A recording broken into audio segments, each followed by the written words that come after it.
Aarti, your host for the day. This meeting is being recorded. Win India brings you yet another academic feast today in the Transplant web series, which is Infections in Renal Transplant. Today's agenda includes 2 interesting clinical cases, followed by a talk on fungal infections. Now, I request Dr. Aarti to please continue with the further proceedings. Good evening, all. I'm Dr. Aarti, working as an assistant professor in nephrology at Kilpauk Medical College, Chennai. So, let us move forward to the first session of the day. I'll be introducing the chairpersons. The first chairperson is Dr. Renuka. She is the professor and the ex-HOD of Department of Nephrology at St. John's Medical College. She was trained in CAPD at the London Health Sciences and has an extensive teaching experience over 27 years with international and national publications. On a personal note, I have been her student during my MD medicine days at John's, and I'm happy to say that my career in nephrology was sown by her in her doorsteps. Then the second chairperson is Dr. Abhirami Krishnan. She did her DM nephrology from the prestigious AIMS Delhi, then followed by fellowship in nephrology at the University of Toronto. She is the consultant nephrologist and the deputy medical administrator at Kaveri Hospital of Salem. She's a very astute physician and a strict academician with extensive work experience over 20 years. And she has got exemplary organizational skills, which we are seeing right now because she is the primary organizer of the first WIN Tamil Nadu annual conference, which is being planned next month at AirCard. And we have been amazed at her organizational skills. She has been doing everything right from booking the venue to the travel tickets for all the participants. Thank you, ma'am, for joining us. Then the third chairperson is Dr. Swarnalata Guditi. She needs no further introduction. She is the HOD of nephrology at NIMS Hyderabad.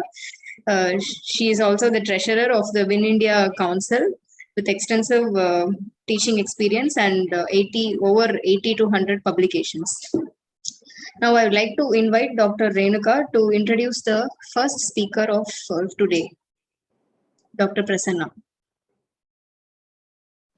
Good evening, everybody.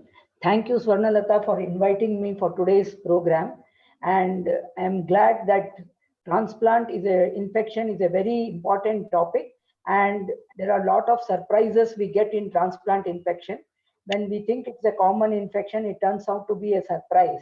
So I'm glad that you are bringing out 2 unusual transplant fungal infection. And I invite Dr. Prasanna. I think he's a senior resident in Nizam's doing his DM. So I welcome him, and you can start your presentation, Dr. Prasanna.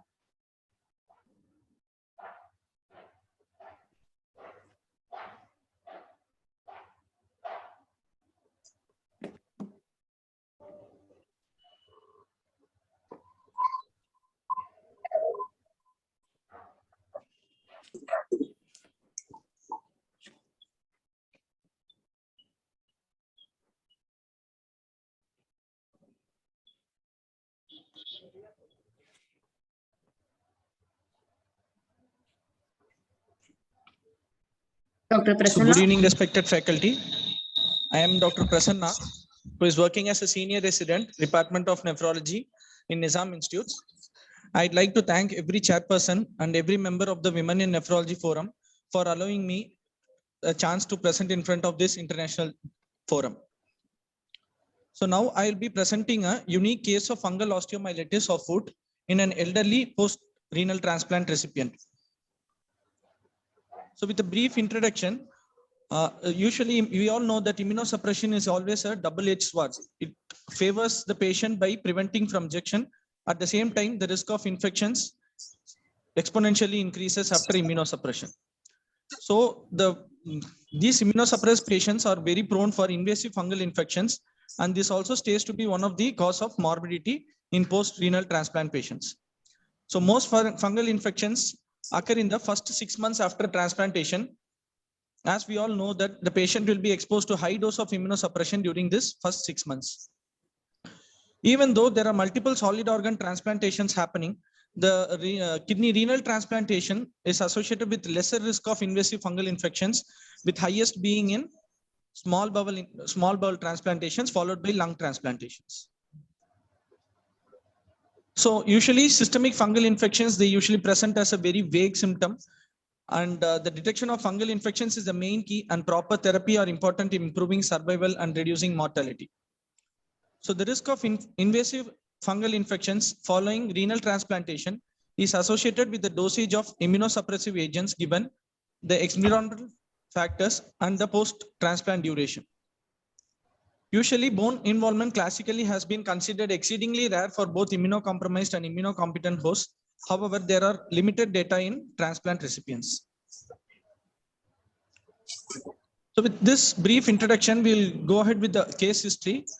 So my patient who came to NIMS was a 60-year-old gentleman who was a farmer by occupation, who was a resident of Sangareddy district of Telangana, and who was a known case of CKD. The native kidney disease was not known, and the patient was in a dialysis for a dialysis vintage of 5 years, and he was undergoing 3/7 dialysis, weekly thrice dialysis at Sangareddy district. He did not have any other comorbidities, and his past histories include a peptic ulcer disease for which he underwent a surgery. Exact details were not known, and he had a history of COVID-19 pneumonia 10 months back prior to the transplant surgery. This patient, he initially presented to an outside hospital where he underwent renal transplant surgery. So the donor who gave the donor was 67-year-old female whose cause of death was renal tubular acidosis with no comorbidities and the creatinine of 0.88 milligram per deciliter. Since the patient underwent renal transplant outside our institute, we did not get the details of the KDPA score. And after a negative cross match, by negative lymphocyte cross match, the patient underwent a renal transplant surgery on 30th of November 2021. And the cold ischemia time was 12 hours, and the patient received an induction ATG of 100 mg over a period of 2 days.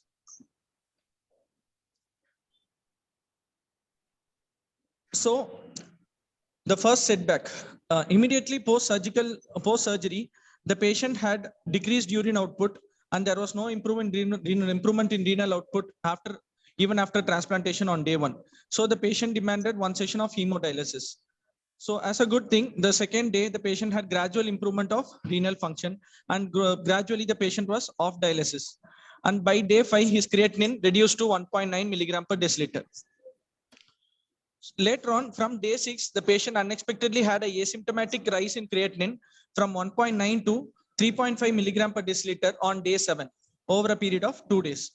So in view of this asymptomatic rise in creatinine, he underwent a renal biopsy, which showed mild segmental glomerulitis with mild interstitial inflammation and acute tubular injury, mild peritubular capillaritis with occasional neutrophils, endarteritis, and focal C4D positive, all indicating an ABMR.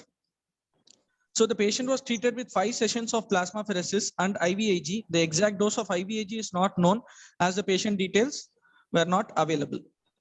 And the patient was discharged with a creatinine of 1.7 milligram per deciliter. So the patient was continuing treatment at a outside hospital. So he was doing well for the next 3 months. So then came the first catastrophic incident in February 2022, where he presented to the same hospital with history of fever, breathlessness, and with severe allograft dysfunction. So the patient was diagnosed with urosepsis, CMV pneumonia, and anemia. With whatever data was available, it was known that the patient was stopped on all immunosuppressions, and the patient was treated with IV valganciclovir and broad spectrum antibiotics. After stopping immunosuppressions, the patient also had a progressive decline in allograft function, so he was reinitiated on hemodialysis. So after some few sessions of hemodialysis, he came to our institute. So he showed off to NIMS in March month of 2022. So when he came to NIMS, he had a femoral line in situ, and he did not have any fever. He was hemodynamically stable. We admitted the patient and we investigated him. He was found to have CMV PCR negative. His blood culture, urine cultures were sterile.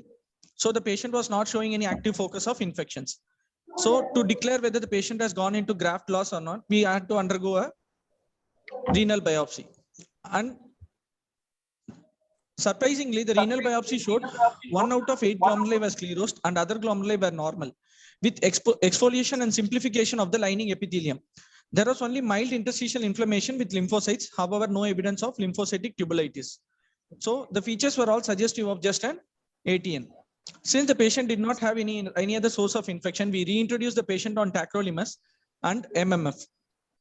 So finally, the patient had got a ray of hope that he may further continue with his graft function and he may be off dialysis. In the same way, the patient had been observed maintained off dialysis, and his urine output gradually improved, and his discharge creatinine was 2.95 milligram per deciliter, and he was off dialysis after visiting our institute. And the curse in disguise. So next he came to OPD after a period of 15 days, during when his creatinine was still maintaining at 1.57 milligram per deciliter, and he was having a very good urine output, and the patient complained of some mild vague pain in his right foot. Since the patient did not have any local swelling, warmth or tenderness, the patient was prescribed paracetamol and asked to review after 3 days. But the patient came after 7 days with significant pain and swelling of the right foot. So here starts the history of pertaining to the presentation. So the patient underwent various investigations, and the significant where he had a high leukocytosis with a neutrophilic predominance, and his graft, he had a mild graft dysfunction from 1.57, his creatinine increased to 2.42 milligram per deciliter, and other investigations were within normal limits, and his TAC level was 12.7 nanogram per deciliter. So since the patient had a significant swelling of the right foot, swelling and tenderness of the right foot, he underwent an X-ray which showed significant destruction of the tarsal bones with significant edema. You can see here that the tarsal bones and the base of the metatarsals has been eroded in this X-ray. So we went ahead with the HRUS. In the HRUS, it showed a thick collection which is extending into the intermuscular space. And we also did an MRI of the ankle joint, which showed osteomyelitis with bony destruction of navicular, cuneiform, cuboid and base of metatarsals. We can see here there is echogenic collection, thick echogenic collection in the metatarsal and the base of on the navicular bones, cuneiform bones, and also the base of metatarsal, and it also extends into the lower leg also. So here also you can see there is patient of liquefaction and patient having thickened echogenic collections in these two sections also. So since the patient had some echogenic collection, we went ahead with aspiration, fine needle aspiration cytology of the collection. And the smear showed highly cellular slide with plenty of neutrophils with degenerated cells, macrophages, cellular debris against necrotic background. And the numerous brown septate hyphae were seen. So here you can appreciate the septations, and these are all the neutrophilic background, and here we can appreciate the hyphae, numerous septate hyphae. So to enhance this septate hyphae, we had to stain the slide with a SM stain, which is particular for septate hyphae. And here you can see the branching septate hyphae with a bullous expansion also. So all these were suggestive of a phaehyphomycosis, which is caused by a demetaceous fungi.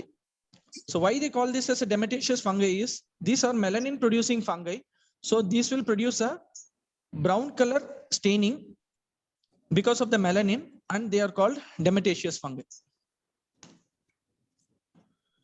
So next, since we had a clue that it was a fungal infection, the patient underwent, we initiated the patient with IV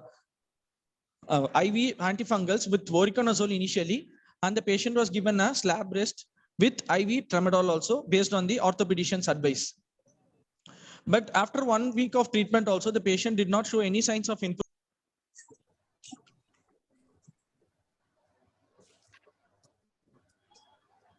And he was gradually, his sepsis was, patient had a significant swelling, and the swelling also extended to the mid leg also. So later on, we had a orthopedics reconsultation.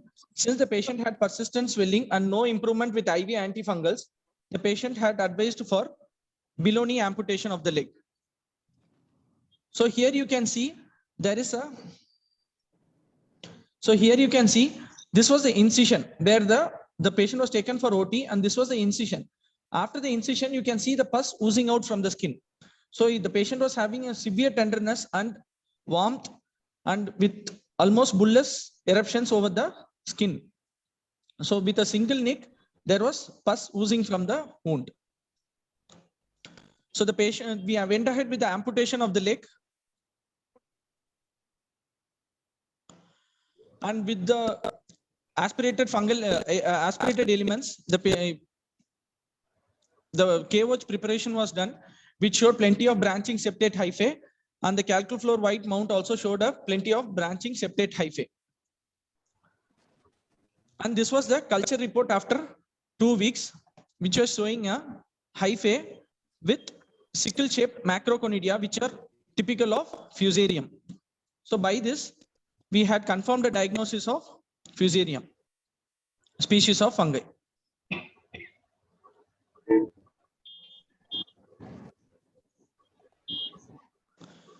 So this was the amputation picture. The patient, this was after amputation, the patient gradually over a period of 2 weeks, the wound healed like this, but still there was a dry gangrene, and this gangrenous was showing some oozing also.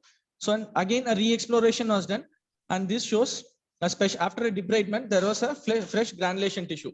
The patient was continued on IV antifungals, and as soon as we got the culture of fusarium and the patient was gradually progressive declining in clinical condition, we had to start on amphotericin also with IV voriconazole. So after an IV antifungal dosage of voriconazole, voriconazole was given as 4 mg per kg IV in 2 divided doses, and amphotericin at 3 mg per kg, liposomal amphotericin at 3 mg per kg. Liposomal amphotericin was continued up to 6 weeks, and voriconazole was continued up to 8 weeks. And underlying immunosuppression was stopped once the patient condition started declining. Once the patient, and the immunosuppression also was minimized to the lowest possible dose of TAC 0.5 mg BD and the prednisolone of 5 mg OD. So he improved significantly after the amputation, and with 8 weeks of IV antifungal, the patient had achieved a creatinine of 1.8 milligram per deciliter with a very good urine output of nearly 4 liters per day. So finally, after 3 months, he is on regular follow-up with us. And even he came in September before 2 weeks, during which his investigation showed his hemoglobin of 11 gram per deciliter. Total count was normal. Platelet count was normal. His creatinine was doing good at 1.89 milligram per deciliter. And the patient gradually over a period of 1 or 2 weeks, once the patient clinical condition and the wound was healthy, we re-initiated him on mycophenolate mofetil with 250 mg once daily and tacrolimus of 0.5 mg twice daily. And routine TAC levels were also monitored, which was 5.5 nanogram. So this was my case presentation. To have a brief discussion. So this invasive fungal infections are a major problem, particularly in solid organ transplant recipients. Overall, the most common fungal infection in solid organ transplants are candidiasis, followed by aspergillosis and cryptococcus. And which patient which we have seen, which was fusarium,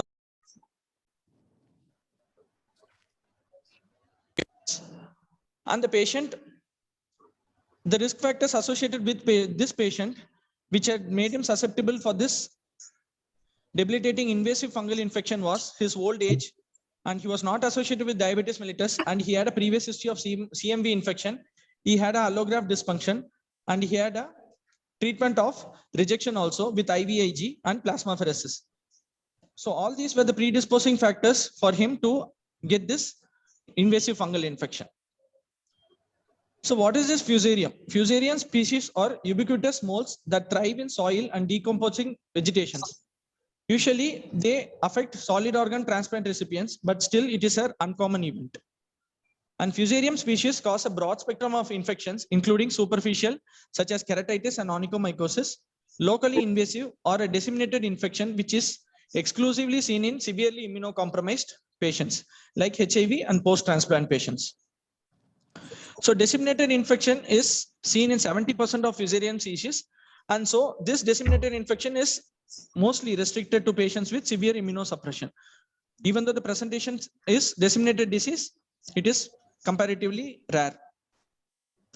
And this fusarium has been very commonly documented compared to other solid organ transplantations. It was very commonly seen in patients with acute leukemia and then patients who underwent a hematopoietic stem cell transplantation. So once we diagnosed the patient to have a fusarium, we had various studies where the patient was treated with amphotericin and voriconazole.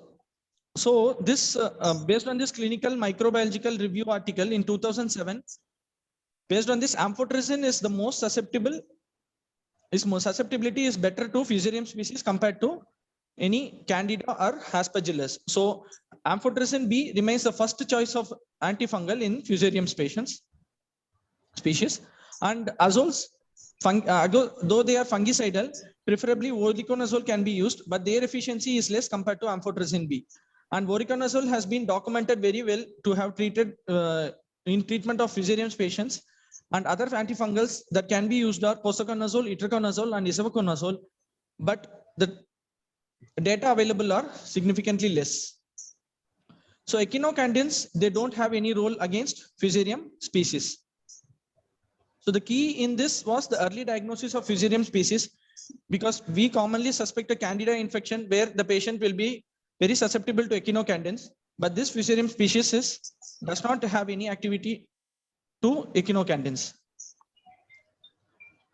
So finally, coming to the conclusion, so the main important thing to note is the balance of immunosuppression between the risk of rejection and the risk of infection.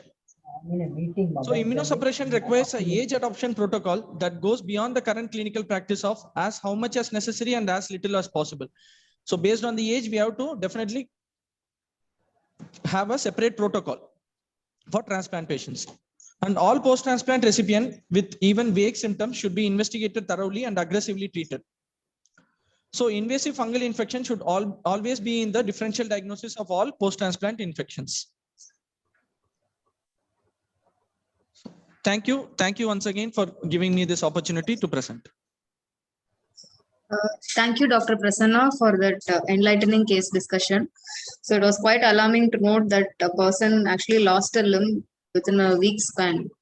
So, but that's how things are in transplant. I would like to now invite the chairpersons for their comments.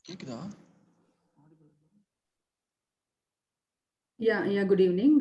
So this was a very interesting case. We had very difficulty in treating the patient and taking a call on whether to go ahead with the suppression, because already he had rejection. He was treated, and then he was declared actually graft loss, and he was put back on the hemodialysis. So though initially we could successfully salvage the graft, subsequently when he again came with an infection, but particularly disseminated fungal infection. We were skeptical, and in fact, he was very malnourished, and at one stage we thought we will lose the patient. That's why we decided to go for an amputation. And we have actually, for a few days, we have started immunosuppression except for the steroids. And when the patient was stabilized and then amputation was done, and still, despite that, the graph was was maintained that creatinine between 1.5 to 2. Maximum we have noticed is 2.4 only. So fortunately, we salvaged the patient at the cost of the pandemic. And one more point, the challenge was about antifungal treatment. I mean, what to start, how long to be given. So these were the issue, and particularly when we were giving when the voriconazole, so adjusting the tacrolimus, because initially, though we have stopped tacrolimus, whether we were also thinking whether to reinitiate and what to reinitiate, how much to do. So these were the challenges. So, so I think this was a learning lesson for us also. Immunosuppression as well as the the infection and the patient and graft. So I request expert comments from the chairpersons and then the expert in the infectious diseases, the team who are here. I would appreciate Dr. Prasanna. You presented so well. I'm not sure if you'll do such a good job as a resident So that was wonderful. And my question to maybe Swarnalata.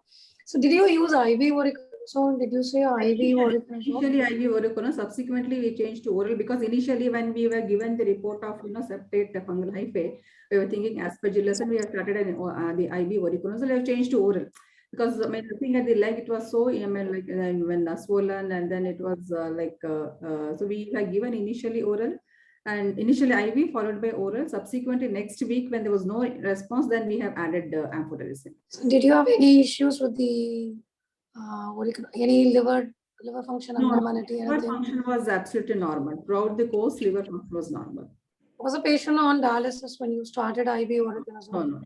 No, he was never on dialysis. Like when the second time initially when he presented to us, referred for a maintenance dialysis to our center. So, but we found that urine output was good. And then we wanted to do a graft biopsy before declaring because initial biopsy showed only like use of ABMR, I mean active ABMR.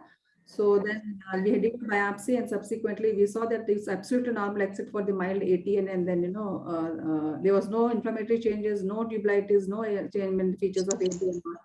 So that's when we thought we can just dialysis and think of salvaging the graft and then reinitiation. We normally worry about giving IV voriconazole. Yeah. They are not on dialysis because of the accumulation of the carrier. Exactly. So I was just wondering, did you have any issues? Did you see? No, initially we didn't. Our concern was only because it was osteomyelitis.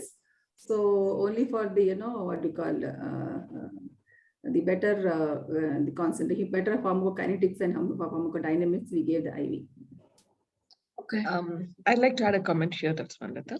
Dr. Abhirami. I'm Dr. Sunita Narede. I'm one of the infectious disease physicians at Hyderabad Apollo Hospitals. So when you comment on cyclodextrin and voriconazole, it's only present in the IV formulation. That's why you were asking, I understand. Now, cyclodextrin is not removed by dialysis. So we'd be worried actually if you're using it in patients in dialysis. However, we've used IV voriconazole in a lot of patients who are on dialysis as well. So far, I have not had anyone that I've had trouble with. We always worry about giving when you have CKD, SRD. Yeah, anecdotal reports have used it and they didn't have problem, and I have not had any major problem. So IV voriconazole. Okay. Okay, And, I would like to congratulate Dr. Prasanna for the nice presentation. And as it is said, the fungus was diagnosed very early, and that's why we could salvage the patient. But unfortunately, the limb could not be saved. But at least the patient is now living with a near normal graft function, and he should be happy for the early diagnosis. And as Dr. Prasanna pointed out, it is a lot of risk factor. One was the age, and second is the immunosuppression. That is, he was given an induction, followed by he developed an ABMR, and again IVIG and plasmapheresis was given. So that was his problem. And I have a question to Swarnalata. When he came back to NIMS, after when he was declared that he has lost his graft and he was being referred for maintenance hemodialysis, he improved because his urine output was good, and you removed him off dialysis and you restarted the immunosuppression. And probably that was again a trigger for infection. Yeah, in fact, retrospectively, when we were trying to analyze the whole scenario, so what we have now realized is by the time of discharge, when we have reinitiated immunosuppression discharge, he was actually complaining of mild pain, which we overlooked. And then within 1 week, he came back. So probably there was some, what we call the source there. Infection. Yeah, infection, which we have missed initially. So retrospectively, we were thinking he was just casually was complaining, but there's some, pain in the right foot. So generally, we think of uric acid being high, causing these problems in post-transplant scenario. We never suspect a fungal osteomyelitis. The osteomyelitis was, in fact, a surprise for us also. In fact, we were trying to talk to orthopedician and somehow salvaging the limb. So they said it's very extensive, it's difficult. Before you take a call before we go into a bone amputation. So that was their version. So we thought below is better than the above knee amputation before it spreads to the entire. That was a right decision, I think. Yeah. Yeah, I would agree with that, and a very good case. Did this guy was a farmer? Did he go back to farming by this time? No, or was he still at home? Because it before. I mean, I don't know before presented to our hospital whether he got back to his work, but after he came to our hospital, because it happened, so rapidly, so he never, went back to his. Before that initial hospitalization, because Fusarium is a soil bug. Yeah, and farmer is one of the risk of factors. entry is being a farmer. Yes. Could be. I mean, even if you didn't go back to the farm, most of these people have mud houses and Yes, he was really living in the village. I doubt a transplant patient will go to work in the first month. Yes, especially this guy with so much of history. And another risk factor which I can see is like our hospital, a lot of construction work is happening in our hospital. So that might be one of the, the reason. But that is usually Aspergillus. And, For blood cultures positive, this is one of the few fungi that grows in blood culture. No, blood cultures was negative. It's only the tissue. And we were also concerned about the duration, because there's not much of a, what you call optimal duration of therapy, clarity on the optimal duration of therapy, particularly when we can't, assess with respect to tissue when we have got the amputation, and then, to correlate with the microbiological clearance of the tissue or the blood or the specimen. So how long to give the treatment? What would you call as optimal duration of therapy? As long as it takes, and minimum of 6 weeks at this point. But this is osteomyelitis. If you had not done the amputation, you'd have put him on prolonged therapy. Here, because you removed the affected part, your life became easy. Yeah. Otherwise, you would have been you would have to keep him on lifelong therapy, especially because it's immunosuppressed. The question comes up about secondary prophylaxis even at this stage, which probably is not as concerning, because again, you amputated way above the infected area. And if you do have to give immunosuppression again, then that's something that you'll have to think through whether to give secondary prophylaxis. Yeah, actually, that was my other concern. So, second time when we did a development of the, the stump, there was some necrosis. That was negative for the fungus, and whether should we go with the secondary prophylaxis, and whether each institute have their own protocols. So, in fact, we had an initial protocol of giving antifungal prophylaxis for all our post-transplant patients for 3 months. Recently, we have stopped giving that because it was very difficult to adjust the TAC levels, and we have seen a lot of infections. So, because of toxicity and then subsequent complications. So recently, we have stopped that. So, do you recommend the fungal prophylaxis immediate post-transplant, and when does it decreases the serious or invasive fungal infections, or it other way around, it causes more resistant fungal infections? I think post-renal transplant, if you go by the guidelines, you don't really need antifungal prophylaxis. Exactly. Most of the time, we give fluconazole primarily to decrease the cost of tacrolimus, not for antifungal reasons. And you would not, even if you had given fluconazole, you wouldn't prevent things like fusarium. And these are not that frequent enough that you would routinely do put people on antifungal prophylaxis. I think we'll running out of time, I think. Yeah, it's already, I wanted to make a couple of comments. One is fusarium is one invasive mold where we don't know till we have the susceptibility. It is always better to use both amphotericin, whether liposomal or conventional, or azole, that is voriconazole, or it could be POSA, or Isava now. But I think Vori is the drug of choice, because fusarium has very varied susceptibility. And it could be resistant to amphotericin, or it could be resistant to Vori. So whenever you have a fusarium, it is always better to use a combination therapy always. So that's the first guideline about fusarium. Second about is I wanted to check is very important is voriconazole. You always have to do a therapeutic drug monitoring. because there is always possibility that the patient may be having a CYP genotype, and then you may not be able to achieve the voriconazole level at all. The reason is we cannot use liposomal or conventional amphotericin B for 3 to 6 months. Now, there is a guideline which talks about Candida osteomyelitis. If there is, in spite of surgical debridement, they say we treat for 6 months Candida osteomyelitis. Here we are talking about Aspergillus osteomyelitis and undergone amputation. So I agree with Sunita that whether 6 weeks or 3 months would have been ideal. That is the second thing. And the third thing is worry.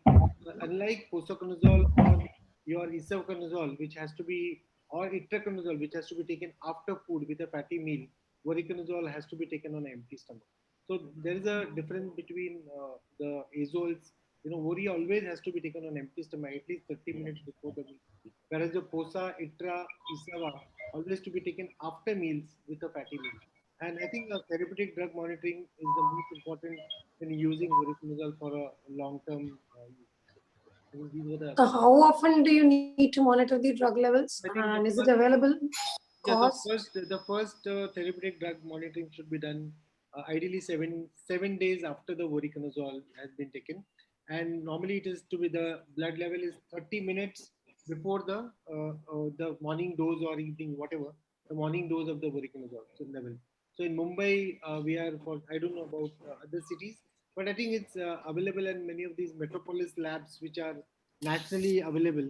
So there it is available. So I think whether you use Vori, POSA or ITRA, it is very important that you do a therapeutic drug monitoring in your clinical practice. So that's very, very, very important. Otherwise, you may have seen a lot of failures because of not achieving the voriconazole level because of the CYP415, some enzyme genotype, which causes the hydrolysis of this voriconazole. So this is what we have to. And also, I think another point which I want to make is that oral voriconazole is equivalent to IV voriconazole, because oral voriconazole, the bioavailability is 90% to that of same like fluconazole, and the blood and the bone levels of voriconazole is so high that if you use voriconazole for 6 months, you might, some people may land up with fluoride toxicity in the bone. So that is called as fluorosis, what we have. So the bone levels are extremely high with voriconazole. But excellent case, Prasanna and Dr. Swarnalata, for this is a very, very interesting case and very, very well handled, and the patient's life has been saved. So these are few comments which I wanted to. Sorry, can I ask in a terms quick of- question? Sorry. Yeah. Dr. Sunita or Dr. Vasanth, is it common to have progression of osteomyelitis so quickly, like within a week? He started out with mild pain and then he lost the limb. 6 months of using Vori, you develop you asking about The rapidity infection part of it, the progression, the initial osteomyelitis. Normally, we don't see Aspergillus or Fusarium. Fusarium is slightly more progressive compared to Aspergillus, because Fusarium, as Dr. Sunita said, it is also bloodstream, whereas Aspergillus is never seen in the blood.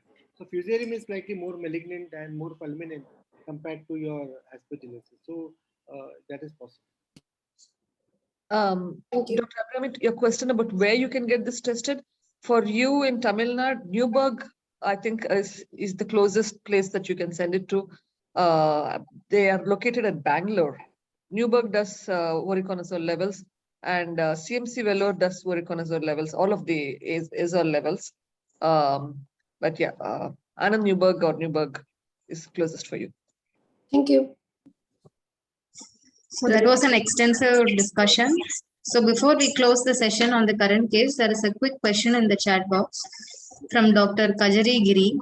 Why was immunosuppression again restarted on discharge when patient was doing well without it, with good graft function and urine output?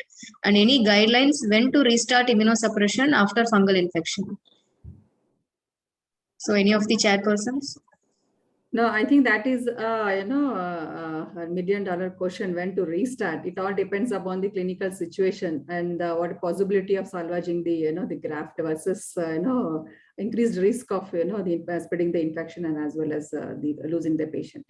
So there are no specific guidelines. I think it's all experience, and it was individually depending upon the condition of the patient. Yeah, I think you can move on to the next case, Aarti. It's already been, Thank you. 5 minutes. I would like to invite Dr. Nath. He's a senior resident in nephrology at MIMS Hospital, Hyderabad, for his second case presentation. My slides visible? Not No, yet. the slides are not visible, Nath.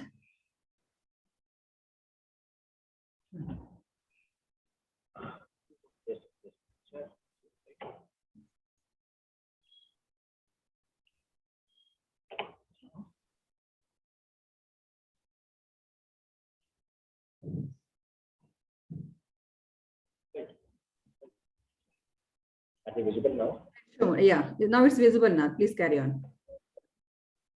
Thank you. Good evening, respected faculty. My name is Dr. A.S. Nath, and I'm here to present a case on early fungal pneumonia. Your voice is echoing.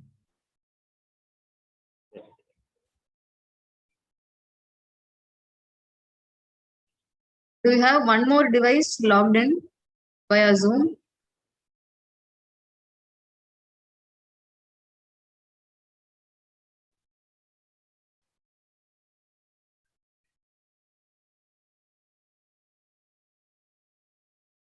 You're not audible. You're not audible, Nath, now. Please unmute yourself. Am I audible now, ma'am? Yeah. Yes. So our patient is a 55-year-old male. I think it's echoing, Nath. Your two devices are open. One of the device you can put your speaker off. Yes.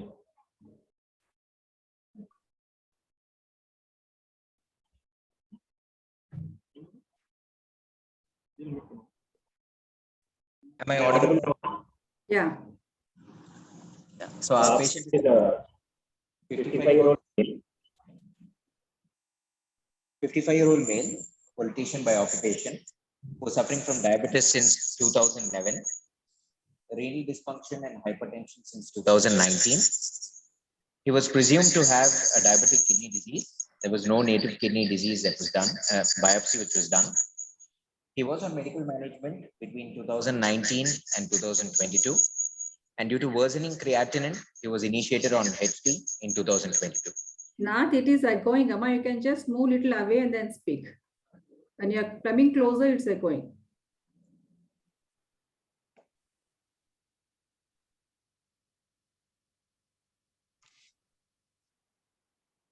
Ma'am, now am I audible, ma'am? Yeah, you're audible, but every time you're audible, it's echoing.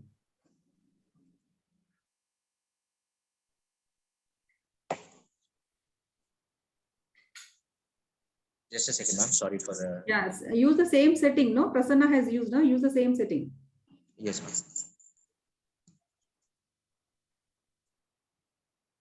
Go a little away from the speaker. When you're away, it's not echoing. When you're coming closer, it's echoing. Now is it okay, ma'am? Better.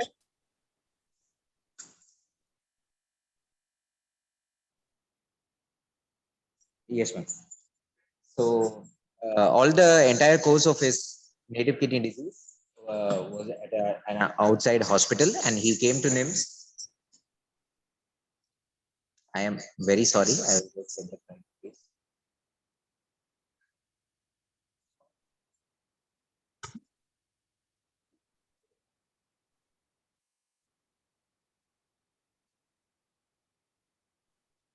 Is it echoing now, ma'am? It's better. You can continue the presentation, doctor. Yes.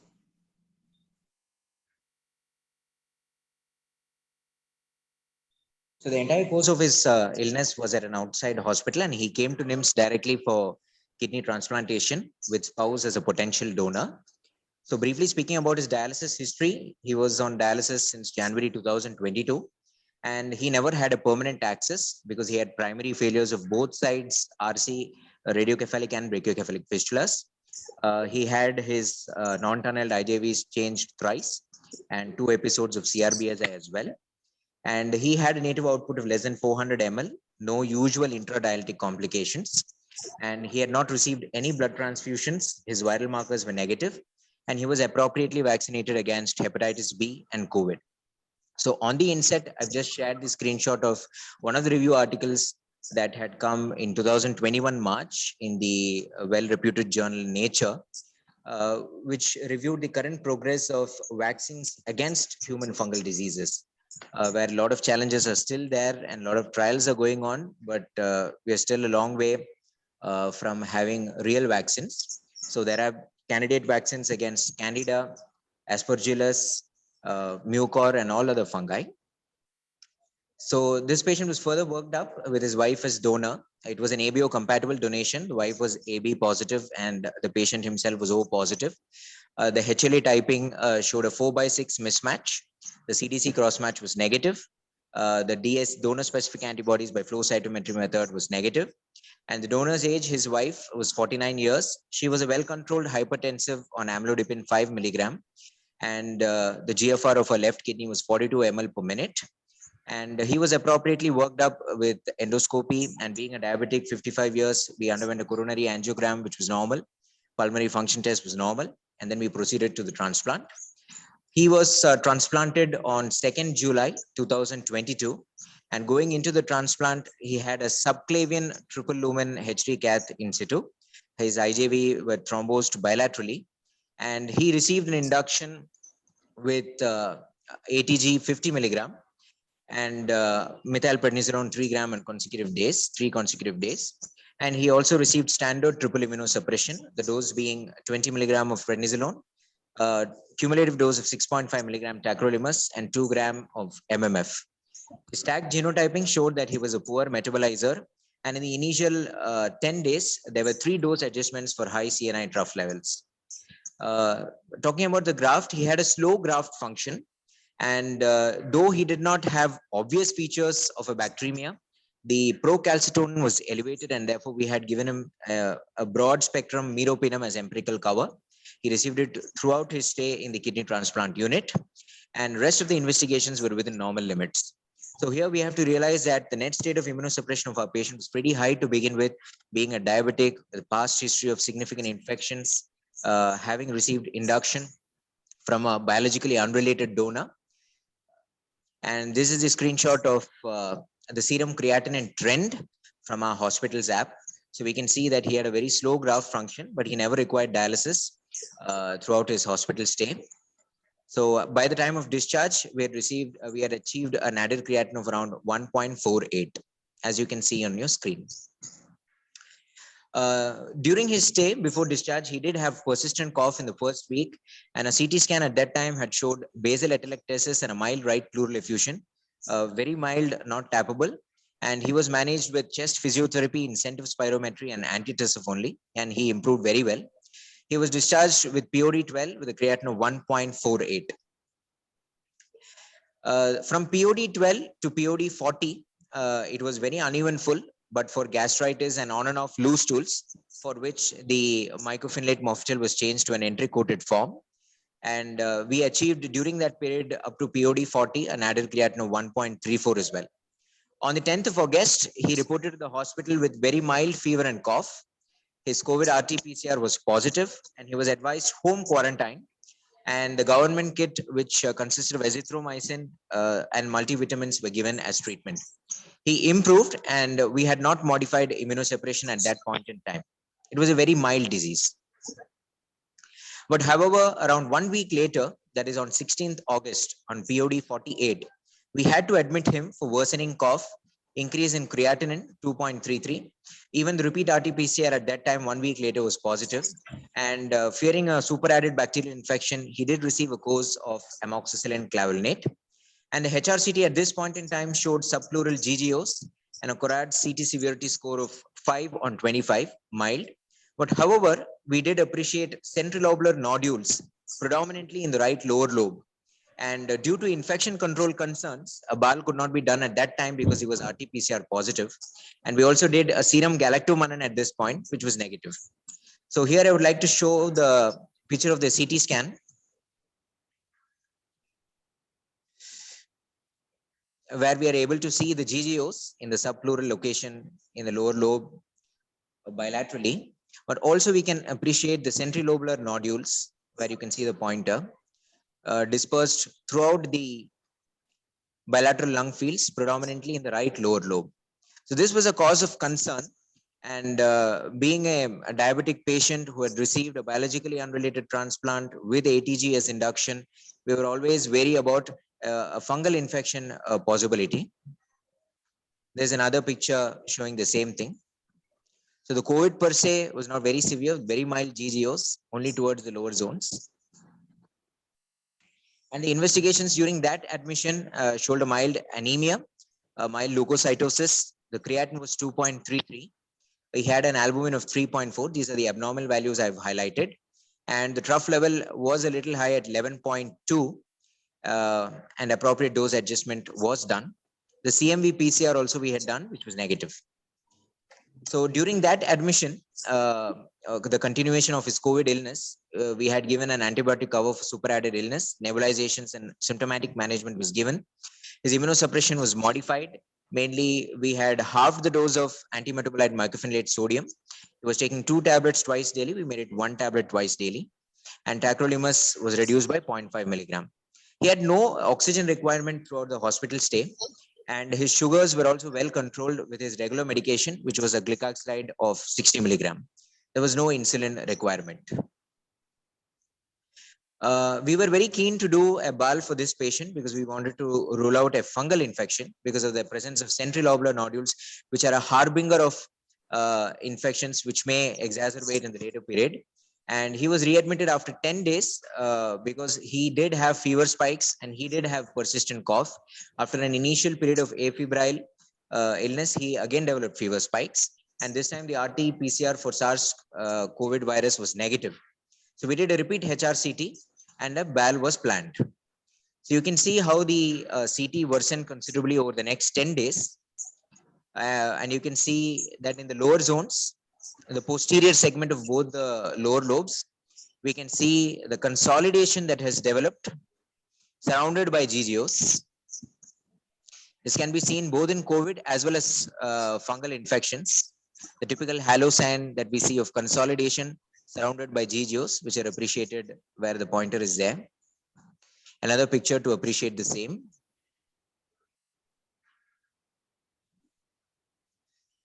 So we had to decide whether we wanted to give antifungals, and he underwent a BAL, the reports of which I have presented on the screen. So he had a total white cell count of 180 cells in the bronchoalveolar lavage with 70% neutrophils. The gram stain showed no organisms. The KOH mount with chalcophore white staining showed no fungal elements. And the aerobic, anaerobic, as well as fungal culture sensitivity is no growth. We have to note here that Aspergillus are usually fast growers. The gene expert on the bile fluid was also negative. And the only, unfortunately, we did not have an Aspergillus PCR, and the patient was not affordable for an outside multi-PCR respiratory panel. And the only positive value that we have had was a galactomannan, which was 1.4. You can see the screenshot on the back side of the screen as well. So we had a value of 1.4, which we took as very significant. And we made a presumptive diagnosis of aspergillosis at this point and started our patient on oral voriconazole with a concomitant 25% reduction of tacrolimus and 50% reduction in mycophenolate, which he already had. And he did not require oxygen in this admission also, but there was a drop in saturation. However, he was always maintaining a room air sat of more than 94%. In the same admission, we also made it a point to investigate his loose stools. EMV disease was ruled out, stool testing was negative for pathogens, and we had done an upper GI scopy which showed mild antral erosions. And due to the non-resolving creatinine, we also went ahead with an allograft biopsy, which showed only a mild acute tubular necrosis and no evidence of rejection. The current status of the patient, he's doing very well symptom-wise. He's afebrile totally. His cough has reduced by more than 95%, and he's in his 4th week of voriconazole at a dose of 200 milligram twice daily. And we've been doing well with TAC also now. I've showed the TAC levels, how erratically it was up and down during the initial part of post-transplant period. And luckily, even after the introduction of voriconazole at this point, where you can see the yellow arrow, we've been able to maintain his trough levels in target. And his creatinine currently on 23rd of September is 1.55. A brief discussion, risk factors in our patient. And why we had a high degree of suspicion, because he was renal transplant, he received ATG, he had a COVID illness. During the COVID pandemic, the incidence of post-COVID aspergillosis was very high, especially because in critical illness where a lot of pulse steroids were used, which was not the case in our patient, but he had a very high dose of steroid in the background of transplant. He was a diabetic patient, and he also received multiple courses of antibiotics, meropenem, amoxiclav, azithromycin. Whether that could have played a role was also in our mind. And galactomannan testing is what we have to resort to more often than not when we don't have a positive yield on culture. And we felt it helped us a lot in make a presumptive diagnosis. And whether to use a positive titer of 0.5 or 1 is a matter of discussion, but anyway, our patient had 1.4, so it was beyond doubt. And we always felt that combining assays would be a better strategy, where a BAL and a serum galactomannan and a BAL and a serum PCR, if positive, gave us a lot of corroborative evidence. So diagnosing invasive aspergillosis, the gold standard would obviously be a culture of the Aspergillus species and a HPE proof of tissue invasion by the hyphae, which is often not possible. And we do have to rely on the biomarkers and PCR assays in serum and BAL specimens. And once everything adds up, I think we can treat our patient where the clinical scenario, the imaging on CT scans and biomarkers, if they coincide, then we can go ahead and treat.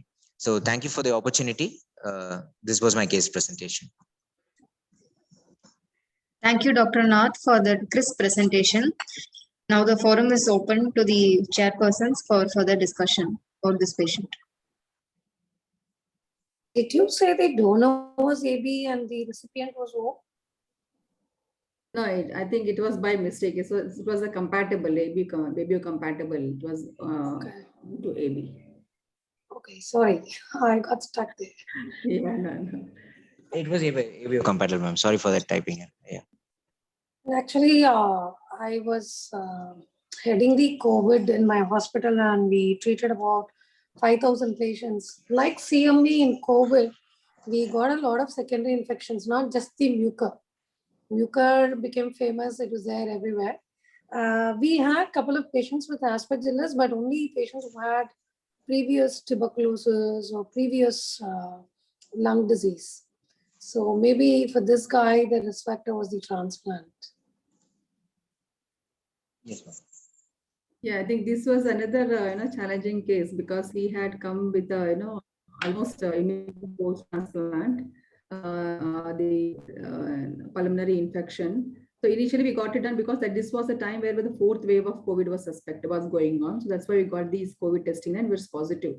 And my symptoms were mild. In fact, he had a prolonged viremia phase, but subsequently repeat RT-PCR was also positive. So, and then he had a progressive symptoms. So this is where we went stuck, whether it's a COVID or whether it's a secondary infection, so bacterial infection or the fungal infection. And we didn't have any other evidence. And then, our pulmonologists were not very keen for doing, bronchoscopy. So this is the challenge we have faced. And subsequently, we have tried to manage with only the antibacterial, so considering it as secondary bacterial infection.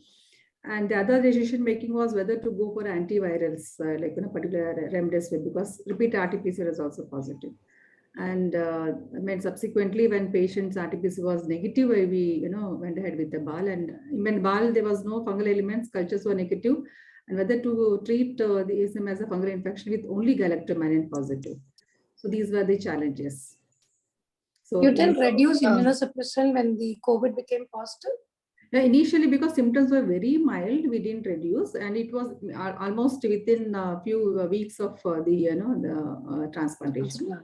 So we continued with the same immunosuppression, but after a week, when the symptoms were worsening, and the CT scan also showed the worsening of the the infiltrates.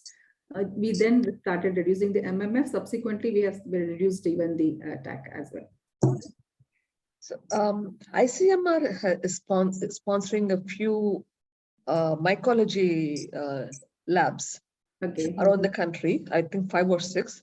NIMS is going to be one of that, as well as St. John's, Bangalore. So in the south, these two are going to be. Our microbiologist, Dr. Uma Bala is working on it. Working on it.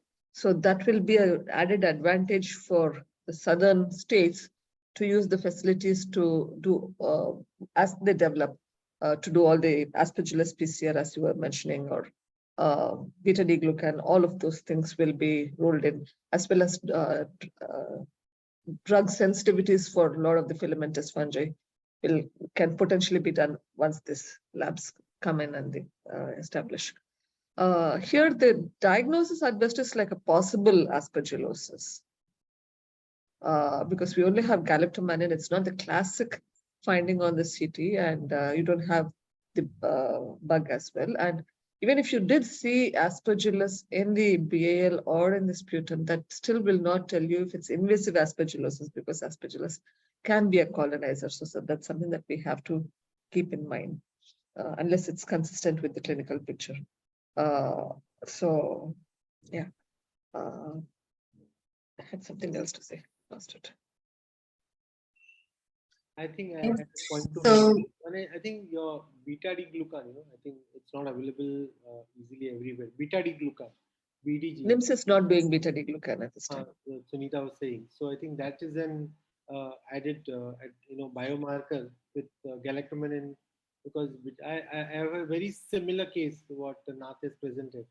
I'll be presenting a same case, very, very similar, anecdotal, but a different therapy used for clearing the COVID.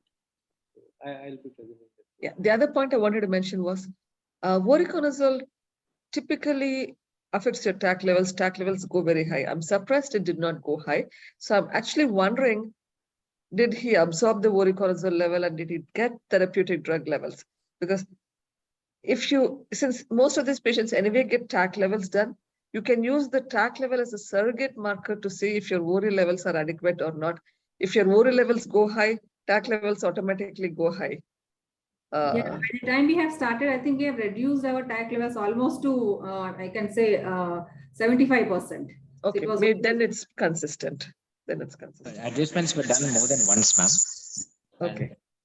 And, as you have told, yes, ma'am. All our patients, including the first case that my colleague has presented, we did face very high TAC levels of up to 60 in the first case when we did start voriconazole. Yeah. I think it did go up to 22 or 24, I think. And then I think with reduction, it came down to 8. Sometimes we switch to either posaconazole or isavuconazole just for managing the drug-drug interactions. yeah, true. In fact, not this patient, the other patient we have managed with the isavuconazole, because his drug levels were very high. It was in the range of like 50 and 40. So despite reducing CNIs, it not come in. We could not come down on the TAC levels. So we have to change it to isavuconazole. There's a question here by Dr. Arun Dua. What is the take of ID expert on galactomannan for diagnosing aspergillosis? How frequent are false positives and what caveats should we keep in mind? Like we just talked about it, galactomannan by itself does not tell you it's aspergillosis. It's at best comes to possible here. We do see what is the cutoff value that we are looking at. Different studies talk about it differently. Depends on, first of all, is it serum or BAL? And what is the clinical reason why we are doing it? Ideally, when you looked at the studies as such, you're talking about monitoring galactomannan serially and you see it for a rise in titer. Here, we are not doing that. But when we are when we're sending off galactomannan, obviously, I would like to think that we have a high pretext probability, and because and when you see a positive galactomannan in the setting of a high pretest possibility, your positive predictive value probably will go up. Cutoff, various authors talk about it differently, but in general, we're thinking about 0.7 for serum and 1 for BAL. But higher the number, the more likelihood it is likely to be positive. And there's a newer company that's making this machine that do galactomannan. I failed to get the name of that machine. So that I think is giving a little bit more false positives. I have to check, monitor in my center. In my center, we've changed the machine we use for galactomannan, and they're seeing much higher galactomannan, like 4, 8, very high numbers. So just when you're seeing abnormally high numbers, maybe you need to relook at what's happening. False positives are fairly common. Some antimicrobials can cause false positivity. Your dialysate can cause false positives. Lot of other fungal infections, including histoplasma and a bunch of others, can have false positives. So yeah, and yeah, any other points? Vasanth, do you want to add anything more? Actually, in my case, I'm going to speak lots on galactomannan. Okay, I think, shall we move on then? Yes, we We're can. already behind time. Thank you, chairpersons, for the wonderful discussion. Now, moving on to the next session of today's webinar, I would like to invite the chairpersons, Dr. Sunita Naredi and Dr. Shruti Tapawala. I think it's a bit late for the introduction part. Ma'am has already been in the webinar for nearly half an hour now. She's an AB certified MD in internal medicine and MD in infectious diseases.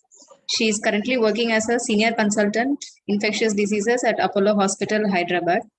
She started the department of ID at Apollo Hospital and subsequently the ID fellowship.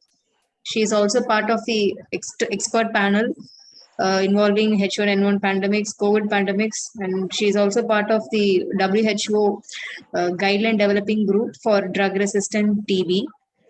She is the founding member of Clinical Infectious Diseases Society India, and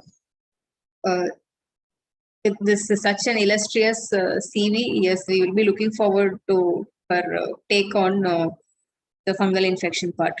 Now, moving on to the next chairperson, Dr. Shruti Tapiwala is a nephrologist at Mumbai. She did her fellowship in adult nephrology at University of Toronto and completed her multi-organ transplant fellowship. She also did her AST fellowship in HLA medicine and advanced transplant diagnostics.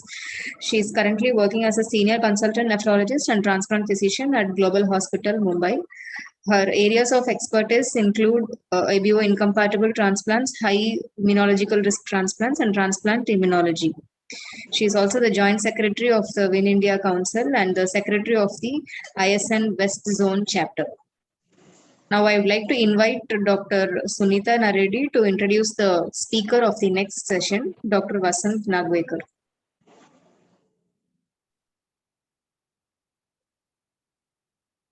Do you have an intro slide? If you want to just go ahead and put it. Yes. Yeah. Siddharth, can you project the intro slide? So, Dr. Vasanth is a very good friend and colleague of mine, and Dr. Vasanth has trained in infectious disease in Apollo, Chennai.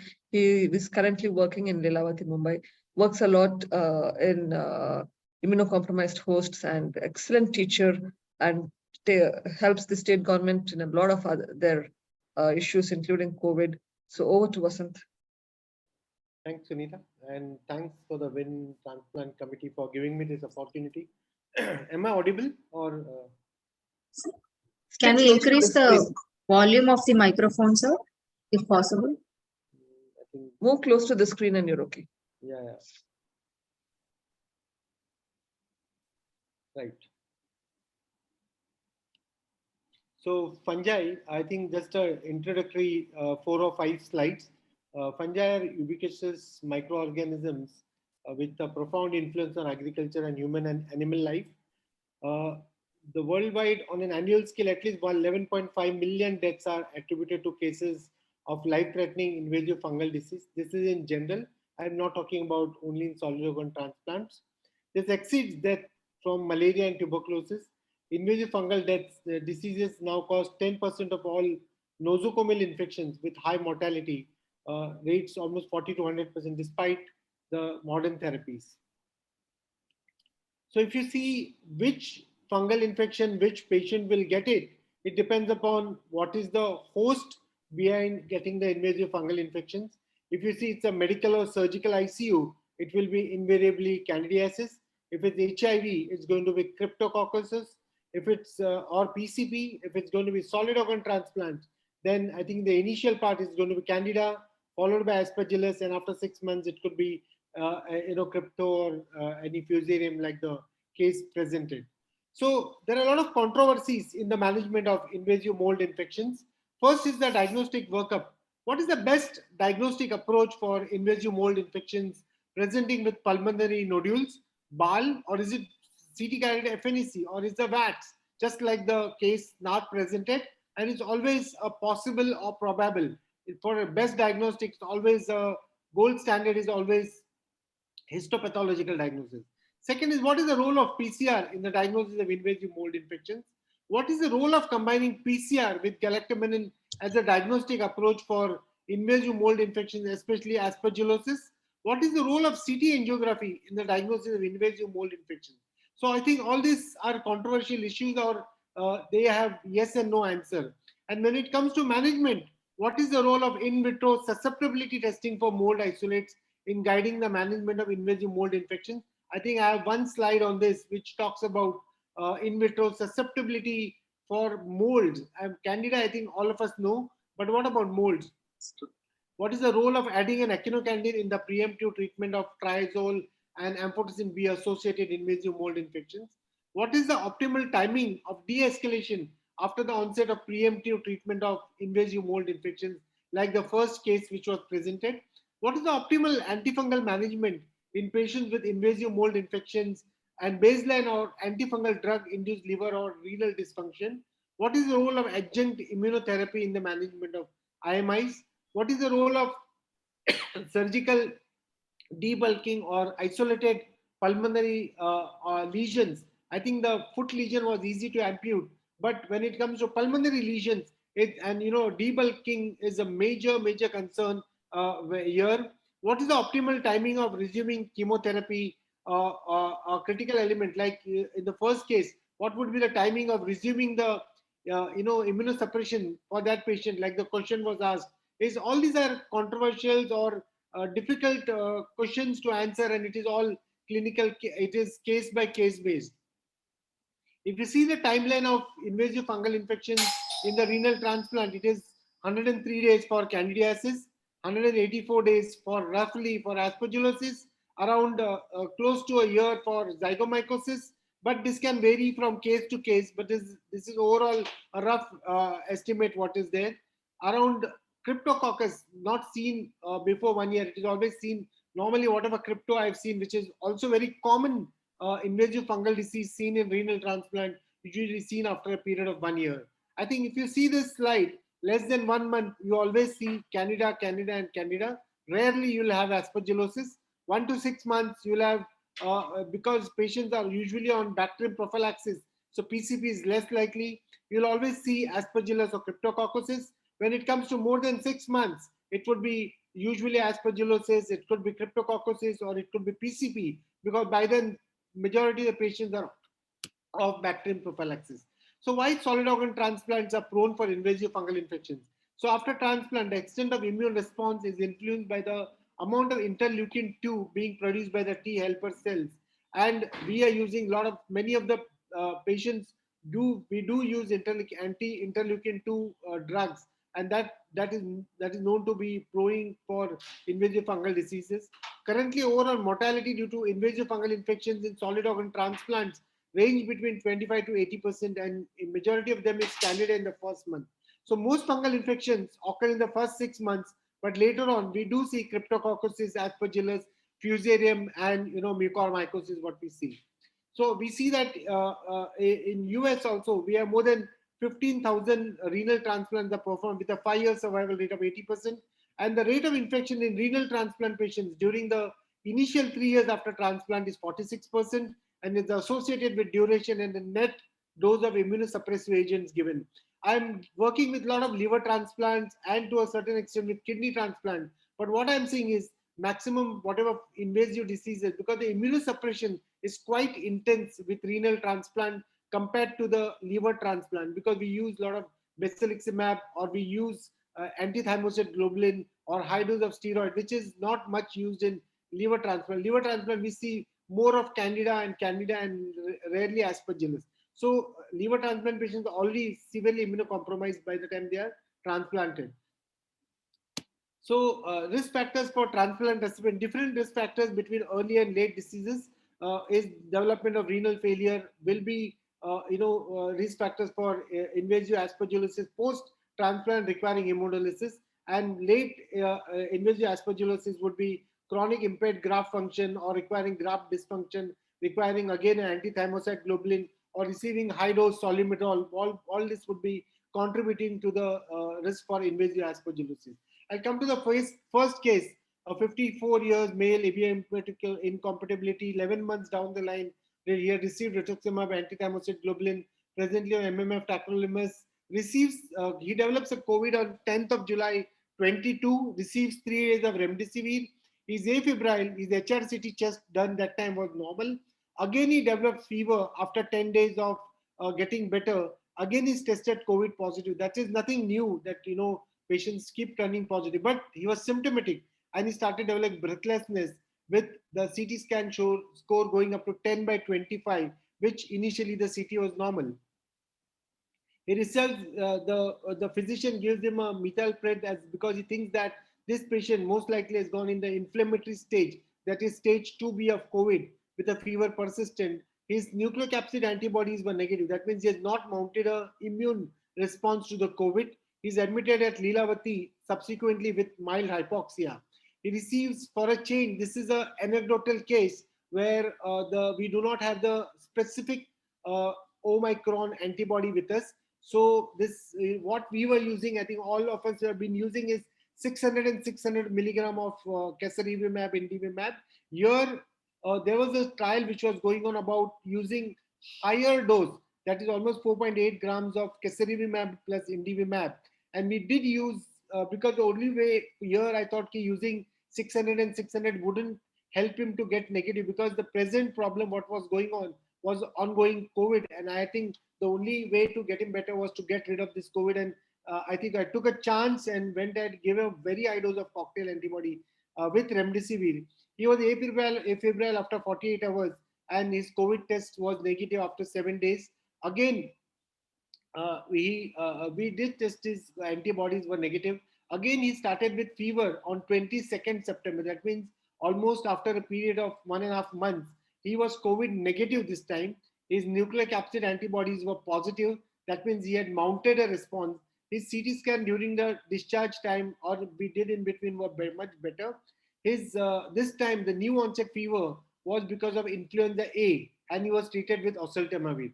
Unfortunately, his low-grade fever persisted, and if you see this 22nd September 2022, the reports which is showing influenza A positive and the COVID negative, and this you can see the CT scan films of 22nd July, which shows that he is having that peripheral GGOs, which were typical of COVID specific.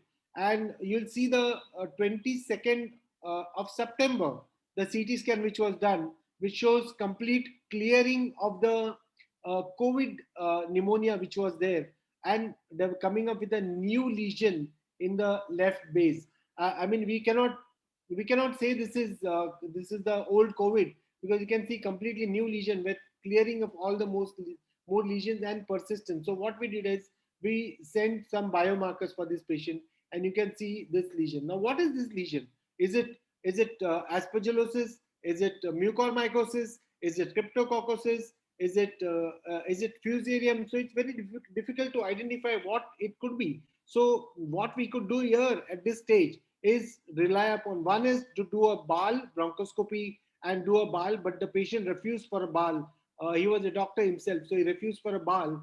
And otherwise, how would a BAL would have helped me is possibly getting a Aspergillus culture, which could have been still a probable Aspergillosis, as Sunita said. Culture don't say it's a gold standard. Second is BAL galactomannan would have helped me. Third is getting a BAL PCR PCP. Whether are we dealing with PCP? But PCPs will never have peripheral lesions. They are always peripheral sparing. PCP is always peripheral sparing. So we did send a beta-D-glucan and we sent a galactomannan here. And another thing is, what you can do is to rule out cryptococoma is you can send a cryptococcal antigen, serum cryptococcal antigen, which will be 95% sensitive, I would say, and also specific if it is negative or even if it is positive. So anyway, for mucor and fusarium, you can't do anything. But if your biomarkers, galactomannan and beta-D-glucan, are negative, then possibly that might tell you that possibly you're not dealing with PCP, or you're not dealing with aspergillosis, and possibly you're dealing with maybe nocardia, maybe bacterial, maybe fusarium, maybe mucormycosis, or maybe cryptococcosis. So I think another thing what we can do is to look at a fundus examination. I think fundus, sometimes you can see a small cryptococoma in the fundus, and that might. So I think another very, very important a clinical marker in bedside is to ask for a fundus examination, which do tell you a lot of things about. Sometimes it might tell you CMV, it might tell you tuberculosis. This could be TB also. So it can show you tubercle, or it might show you a cryptococoma in the eye, small crypto. So I think a fundus examination is something which we should not forget in our clinical practice when we are stuck with the diagnosis of a patient. So I think this was the case, and you can see that 22nd, it's almost complete, nicely clearing, and whereas on 22nd 9 is showing a nice these lesions coming up along with persistence of fever, clearing of COVID, falling, making COVID antibodies, and still galactomannan. So the Aspergillus galactomannan came as 1.2, but there's a huge question mark. What should be the cutoff? Should it be 0.5? Should it be 1? Should it be 1.5? Should it be 2? Or should it be 3? So we don't know what exactly is the cutoff. But his beta D glucan came as more than 523.43. So it's very sky high. But whenever I see such a beta D glucan of more than 523, it always strikes me of PCP, because such a high beta D glucan we always see with PCP. But here, I think the peripheral, nicely nodular lesion with a halo is more likely to be possibly Aspergillus, because beta D glucan goes high in 3 invasive fungal diseases. One is Candida, second is Aspergillosis, and third is PCP. Rarely you might get fungal, beta D glucan positive in histoplasmosis. But beta D glucan negative here would have prompted me, if I have to think about fungal infections, then it would have been 2 fungal infections which have a sure shot negative beta D glucan is Cryptococcus and mucormycosis. I think this would definitely tell me that I'm not dealing with PCP or Aspergillosis. But here, I think getting the scenario, it was more likely to be Aspergillosis, and then PCP. That is what. So another thing was we could have done is another thing is gold standard is to do a CT guided biopsy of this lesion. So that was another option where we would have achieved a gold standard of demonstrating that is the gold standard. So about Aspergillosis. So here this patient was treated as probable Aspergillosis, and if you see this Fungitel 1,3 beta D glucan assay, it has got a more than positive. I think specifically positivity is more for your PCP, but it has got a much more negative predictivity value. It has got a negative predictivity value for Candida Aspergillus. In fact, if it's negative, it helps you to rule out Aspergillus and Candida, and it can be used as a very useful tool, biomarker, as an antifungal stewardship when you're using a lot of echinocandins in your patients for treating Candida. If your beta D glucan is negative, that tells you possibly you are not dealing with Candida. So it's it's a very useful test. But I know that it's not freely available in many of the cities. I'm fortunate in Mumbai, we have it in Chennai. I know that Apollo Chennai is doing it. I don't know about Hyderabad, but I think many of these bigger tertiary care centers do 1,3 beta D glucan. And though the test is slightly expensive, but one echinocandin costs you 15,000 rupees into 14 or 18 days will cost around 2 to 3 lakhs. One beta D glucan will just cost you 5,000, but it might help you to get your diagnosis positive and more, I would say, a negative predictivity value. But many times high bilirubin hemodialysis can interfere with your beta D glucan levels. Coming to galactomannan, I think I'll come to more details about what is the specificity and sensitivity of Aspergillus. Like Aspergillus also, the most common Aspergillus in India is Aspergillus fumigatus, followed by flavus, and we do see Terrius and sometimes fumigatus, flavus, Terrius, and one more Aspergillus we see. So I think, as we said, construction is the most important site where the reason where Aspergillus is seen. And I think this was discussed in one of the slides when we say possible, probable, and definitive aspergillosis. Definitive aspergillosis is a histopathological diagnosis. Probable aspergillosis is host plus a biomarker plus plus a radiological feature.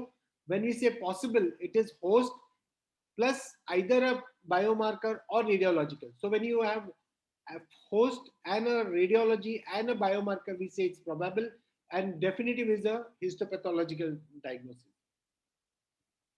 So what should be the cutoff of galactomannan? I think if you see this slide, I'm sorry for this busy slide, but you see that the higher you see this 0.5, 1, 1.5, the lower the galactomannan you keep, you will get more and more positivity, because it is a more sensitive test. So the lower the level you keep, will come more positive. So I think the cutoff usually internationally, what they have said is 1 or 1.5 is the cutoff, because the higher the cutoff, your specificity will increase. If you see this from the first, second, and third, if you see the higher the cutoff, your specificity is more. The lower the cutoff, your sensitivity is more. So that is the difference between. So same thing, when you keep a cutoff of 0.5, you will have almost 8 out of 10 patients. You will say that these are aspergillosis. When you say it is your cutoff is 1.5, you will be subjecting less and less patients for further tests. Similarly, the same thing, the cutoff is not known, but I think what the EORCT criteria or other they say is you can count as 1 or 1.5. Now, coming to this case again, which had a peripheral lesion, another way of possibly could have, but since kidney transplant, so we can't use a CT pulmonary angio. I did mention in first slide that a CT pulmonary angio helps you to possibly diagnose a invasive fungal infection from a bacterial pneumonia, and that is because when you do a CT pulmonary angio, along the lesion you will see a cutoff in the vasculature. You'll see a complete cutoff there just before the lesion, because invasive fungal diseases, Aspergillus or Mucor, they are vaso-occlusive. So you will see a cutoff there. Whereas in bacterial pneumonia, you will see through and through the pulmonary arteries. And that is why your CT pulmonary angio sometimes may be helpful in diagnosing between a bacterial pneumonia and an invasive fungal consolidation. So if you see galactomannan, the sensitivity is around 70% and specificity is around 80%. Especially it is more sensitive in when your patient is neutropenic. Beta-D glucan again has got a much value for negative. It has got a much negative predictivity value than positive predictive value. If you combine PCR plus galactomannan, it has got a much higher sensitivity and specificity to the more than 90%, I think, which was discussed in the last case which Nath presented. So I think a combination of this would help you, or if a combination of a serum PCR plus beta-D glucan or a serum galactomannan or a beta-D glucan is a very good test which will help you to possibly say this could be a possible or probable aspergillosis. So I think a serum, this was a CAPA guideline, which I think the last case or even my case, which was presented, shows a galactomannan of more than 0.5 plus a BAL galactomannan plus a positive. So I think all these criteria should be fitted, and it is not really easy. I would say Aspergillus is the most difficult fungal infection to diagnose, because the treatment is easy, but diagnosing Aspergillus is always challenging. Mucor diagnosing is not difficult because you have only histopathological diagnosis.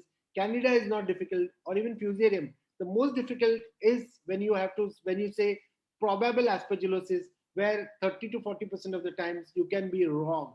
And the next slide, which tells you about is about what is the importance of having the susceptibility. Like Candida, you have a various susceptibility. So is the susceptibility very important to be seen in Aspergillus? And if you can see this is a patient which I had, and of course this was a liver transplant patient where the BAL, galactomannan culture, everything grew Aspergillus flavors, because the bilirubin was very high and the creatinine was just borderline. But the bilirubin was some 20-30. We couldn't give azoles here. So for these flavors, we gave liposomal amphotericin B. The patient did not improve, neither deteriorated. The patient was just static. And the reason is, if you see the amphotericin B, amphotericin B breakpoint here is 2. The susceptible, it is showing susceptible, but when you go to this real criteria, if you say Aspergillus flavors, the breakpoint is 2. So that means when you say 2, that means possibly your patient may or may not improve. I want to go again back to the slide saying that this susceptibility is very important when it comes to Aspergillus flavors. Aspergillus fumigatus will be sensitive to liposomal amphotericin in a convention, because we always think that amphotericin is the broadest antifungal. But when it comes to Aspergillus, it starts having hiccups because Aspergillus flavors, Terriers, and your Terriers, Terriers and your Niger will have a higher MICs for amphotericin B. So amphotericin is not the best choice when it comes to Aspergillus. Azoles is A1, or a gold standard is A1, because you see this slide that amphotericin B, the susceptibility on MIC is 2. But what is the breakpoint? Breakpoint is also 2. So that means the patient may not improve. And the comments are that high MICs of more than 1 have been reported in Aspergillus Terriers. And when you have MICs more than 1, may be species dependent, and you can have when you have amphotericin B MICs more than 1, you can have a clinical failure like our patient had. And finally, we put the patient on isavuconazole, and the patient did very well. So this 2 slides I brought into the account was that susceptibility, if you can get the MICs and the susceptibility, it's very important, just like your candida, or to see whether your patient would definitely do well or not. So if you see the A1 ECIL guidelines also, A1 recommendation for aspergillosis is voriconazole and now isavuconazole. So for voriconazole, whenever using TAC, you normally require to reduce the dose by, I would say 70%, 60 to 70%. But when it comes to isavuconazole, it would be anywhere from 40 to 50% of the dose you will have to reduce it. So when it comes to amphotericin, it's a B1 recommendation when it comes to treatment of invasive aspergillosis. So amphotericin is not the best drug when it comes to treatment of invasive aspergillosis. It is always azoles, and the reason is flavors, Terriers, and Niger. Your patients may fail if your amphotericin B MICs are more than 1, and I think that is what we have to keep in mind. Coming to the next case, it's a 26 years male for 14 months post kidney transplant, admitted with fever, 10 days, cough, respiratory distress, TMPX is stopped. He is on MMF, sirolimus, prednisolone, X-ray chest, and CT scan. So you can see that these are peripheral sparing in the CT scan, unlike the previous CT scan, which was having peripheral shadow. So this is peripheral sparing. And so here is a differential diagnosis. The patient's hemoglobin is 9.6. Counts were on the lower side, 3,500. LFTs were normal. Respiratory biofire was sent. His LDH was 276. So differentials were, is it PCP? Is it cytomegalovirus? Is it sirolimus induced acute lung injury? Because sirolimus is very well known to cause inflammatory syndrome, and we had one patient where it typically looks like a PCP hypoxia. We had to ventilate that patient. Or is it any of these respiratory viruses which are circulating in the community? Or is it a fungal infection, any apart from PCP? So what next? Should we do a BAL? Should we do a BAL plus biopsy here? Should we do an open lung biopsy, or go with the present parameters? So this patient was tachypnic, and so doing a BAL is really challenging sometimes in these patients. So normally patients with PCP will always be tachypnic, and doing a BAL means possibly they may get ventilated. Open lung biopsy is really difficult sometimes. Of course, that would be the best, but that is not possible.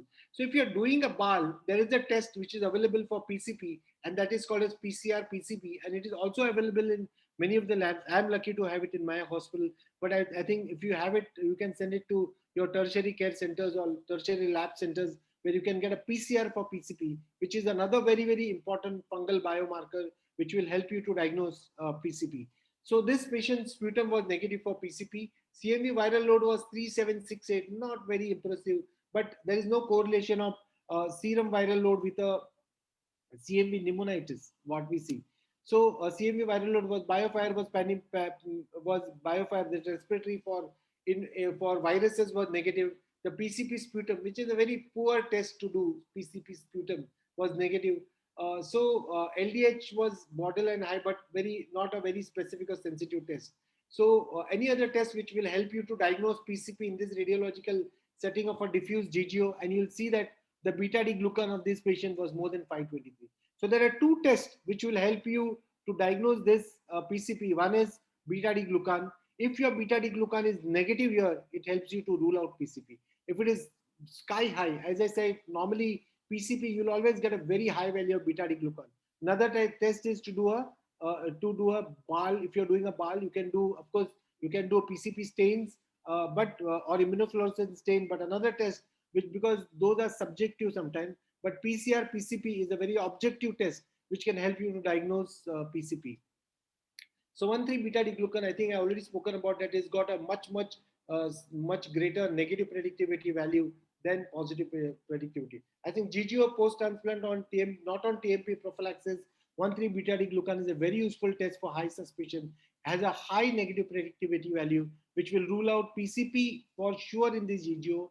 Aspergillosis, Candida never causes lung lesion. Candida is a normal flora of the respiratory tract. It will never cause a lung lesion. Now coming to this next case, this is a very interesting case. We recently had it at HN Reliance. This is a, I don't know, do I have 5 minutes or 10 minutes to go ahead? Chairpersons? I think go ahead, Vasanth. Please go ahead. Okay. So this is a very interesting case. I'll slightly go slow here. 33 years, female, hypertension, CKD. She underwent a renal transplant, 2020, live donor. Initially, post-transplant had CMV viremia and then had recurrent episode of UTI in the past year. Was on MMF plus tacrolimus plus Visolon. Baseline creatinine was 1.7. She was admitted on 25th of May 2022 with fever for 5 days and vomiting. CBC of 8, CBC showing slightly elevated counts, creatinine of 3, and urine culture showed Klebsiella 10⁵, and it was a ESBL. That means it was a sensitive bug. So I think for all, we were comfortable saying that this could be most likely ESBL, Klebsiella pyelonephritis, and she was treated with piperacillin tazobactam. And what happened, the viral load also came as 13,750. This was the previous admission I'm talking about.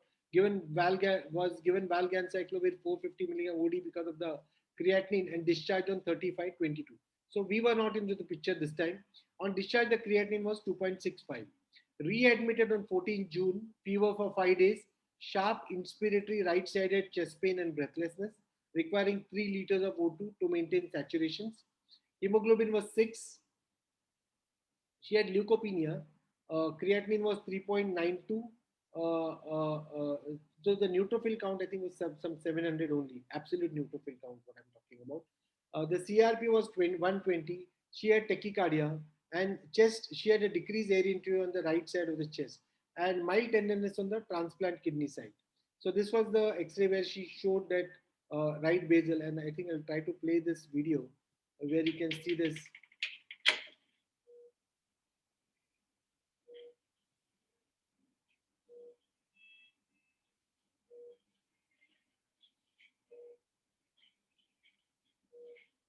So I think she had a bilateral pneumonia in this patient. And so the CT chest also showed patchy nodular consolidation, mitral lobe, and left lower lobe with mediastinal enlarges, measuring some, there was a lymph node which was 3.1 centimeter. But she was slightly tachypneic. So thoughts were, is it CMV disease or is it a HCAP in an immunocompromised individual who is getting repeatedly admitted? So is it some MDRO organism which is causing? Or is it any opportunistic infection like Aspergillus? Okay, so these were the thoughts which came to our mind. With acute history of chest pain, breathlessness, and high fever, patient was put empirically on meropenem plus a gram-positive coverage, which is covers MRSA well. She was coming from the community, and in view of pancytopenia, MMF valganciclovir was stopped. The next day, patient chest pain did disappear for, she got better. Breathlessness was better. For some reason, unknown reason why she got better, we do not know, because the history continues. The creatinine was 3.16, the respiratory biofire and the sputum culture all were negative. Day 4 of the illness, patient had mild giddiness, the pulse rate was 110, she had mild tenderness on the transplant kidney site. Day 5, patient was transferred to the ICU in view of progressive breathlessness. The beta D glucan was 94. So that tells me that we are not dealing with PCP, we are not dealing with aspergillosis. So the parvovirus was negative. BK virus serum urine was negative, serum plus urine, and the repeat serum viral load was also negative. So this was the progression of the pneumonia with bilateral effusion compared to before, and the bulky right kidney with fat standing.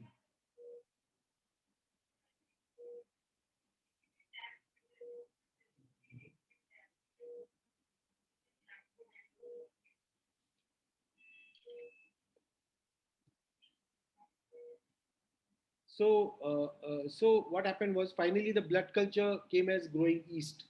So any guesses what it could be? So after all this, the blood culture came as east, and the urine culture also showed east. Candida auris. Yes, that's what we thought so. But very important biomarker beta D glucan being close to negative. So cutoff is around 60 to 80. It is 92. So that tells me that possibly we may not be dealing with Aspergillus candida or PCP here. And what it grew Cryptococcus neoformans. So the urine as well as blood grew Cryptococcus neoformans. So this was, and we couldn't do a BAL, but BAL and LP was not possible because she got altered. So patient was diagnosed as disseminated cryptococcosis with cryptococcal pyelonephritis. I think this is something I'm showing you cases, but what I wanted to show you is that when I talk about invasive fungal infection, how it will be bedside or in your clinical, how it would help you to diagnose. So this beta D glucan galactomannan, which is commonly used, is very important. So this beta D glucan was negative, and when you have a yeast in the blood, especially in a HIV or a renal transplant patient who is moving around in the wards or is quite stable, candida will mean the patient would have collapsed. So meaning it is, always think about other yeast, like it could be Cryptococcus or Geotrichum or Trichosporon. So appropriate management, whether we use conventional or liposomal, we have to know that our liposomal amphotericin B will cost 50,000 rupees per day year for this patient, but will not. So here is, we have two things in mind. One is to treat the pneumonia, and second is to treat the pyelonephritis and also the urinary system, which is having that cryptococcus. Now, which are the best drugs which will come in the urinary system apart from kidney? So the best drugs which will come in the bladder, in the ureter, are only three drugs. One is flucon. Sorry. Second is 5-flucytosine, which is we have forgotten that drug, and the third is our poor conventional liposomal amphotericin B. So your 50,000 liposomal, 50,000 rupees liposomal amphotericin B is very good for as far as the renal parenchyma, renal parenchyma, but it has got very poor concentration in the urine, so it does not help in renal pyelonephritis with renal urethritis or in the renal cystitis. So the drug which will be helpful would be conventional amphotericin B. But here what we did was we used liposomal amphotericin B for the renal parenchyma because the creatinine was high, and we used high dose fluconazole for the 6 milligram, 12 milligram initially and 6 milligram, because fluconazole has got 20 times the level in the serum to come in the urine. So we use this combination for this patient. Unfortunately, this patient did not do well because finally the kidney was so bad. We wanted to do a nephrectomy, which was justified, but in this patient, but the relatives refused and took LAMA. So cryptococcus in a transplanted kidney, recurrent urine tract infection is one of the, I think, one differential issue we should keep in mind. I already spoken about liposomal ampho B or conventional ampho B, and role of 5-flucytosine, which we should use it in conjunction with, because that is the drug of choice to clear into the renal, very high levels in the urinary system. So I think immunosuppression should definitely be stopped. Here the patient's life was more important and not the kidney. So that is what was important. I think this was an interesting case, and I think I'll go to this case, which is another very which I wanted to point out about what Shruti said about Candida auris. So this was a patient with 61 years male. So the learning from the previous case was every UTI repeatedly. Please think also when you have yeast cryptococcosis, you can do a serum cryptococcal antigen. If you have beta D glucan negative, it will help you to diagnose cryptococcosis. So cryptococcus is very, very common in renal transplant patients. Hardly we see in liver transplant patients, or hardly we see in heart transplant patient, which we are seeing so much of heart. We do a lot of heart transplants there in HN, but we don't see so much of crypto. It is more seen in renal transplant patients or maybe lung transplants. So this is 61 years male, hypertension 15 years, diabetic 15 years, CABG 2009, CKD 2007, transplanted 2014, right toe imputation on 2018. He was admitted with a penile ulcer with a pneumonia. He had a Morganella, and his penile lesion was growing Candida auris. He got better, and then again there was a new onset sepsis, hypotension, and his blood culture grew, Candida, and that Candida was Candida auris. So I think we have moved away from, in India, the most common non-Candida in the Western world, it is always albicans, whereas in India it is always non-albicans. And among the non-albicans, the most common is Candida tropicalis, which forms around 50% of the non-albicans. 15% is formed by Parapsilosis, 15 by your glabrata, and 10% by your Cruzi. And now, around, I would say, initially, the Dr. Arunalal's paper did say 6% of the cases are auris. I'm saying that auris is overtaken even your Cruzi and glabrata, and we are seeing more and more Candida auris. So what is the specialty about Candida auris? Candida auris is just like a MDR Klebsiella or MDR E. coli or MDR Pseudomonas. It is a multi-drug resistant Candida, very difficult to eradicate. It is close to 90% or 95% resistant to fluconazole. It is close to 80, in India, at least 70 to 80% resistant to your amphotericin, that is Polines. The only susceptible drug is echinocandins. And in your renal transplant patients, echinocandins have very, very poor penetration in the urinary system.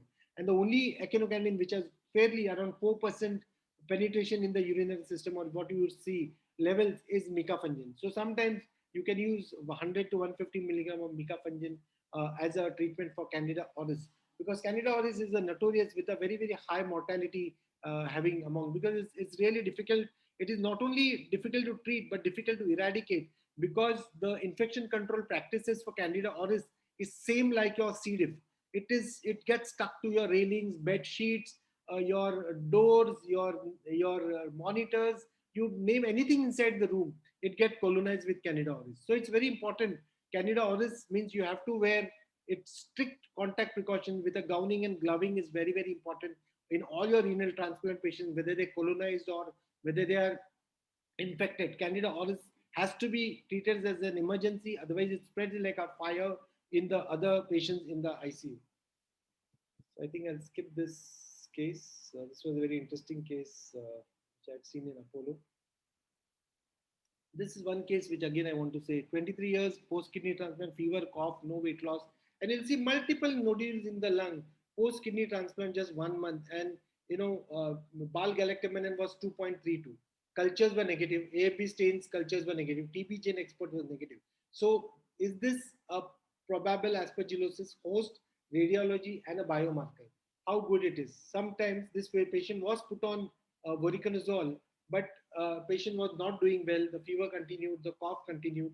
And if you see that the sensitivity for a respiratory samples is very poor, BAL is fairly better.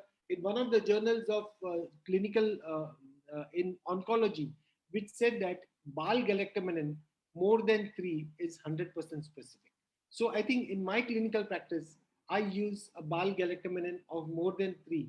If it is 2 or 2.5 and 1.5, I'm not very impressed. So what I do is I use a beta-D glucan, additional marker, along with this BAL. If the BAL galactomannan is 2.32, I usually get a beta-D glucan. So that helps. That combination helps me to possibly come more closer, not definitive, but closer to the diagnosis of aspergillosis. So in my practice, I use this paper and I use BAL galactomannan of more than 3 as the cutoff for my patients when I'm using it.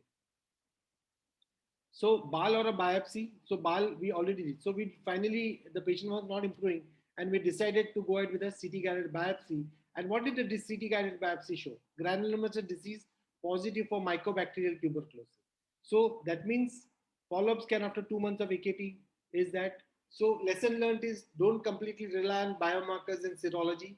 They are just support to our clinical diagnosis, but we cannot completely rely and close our eyes. Gold standard for aspergillosis is histopath. And here you can see that it was not aspergillosis, but it was tuberculosis. So I think I would stop here because almost 9 o'clock. Otherwise, I have got more cases. I think Shruti, I'll stop here and I would take more questions to take.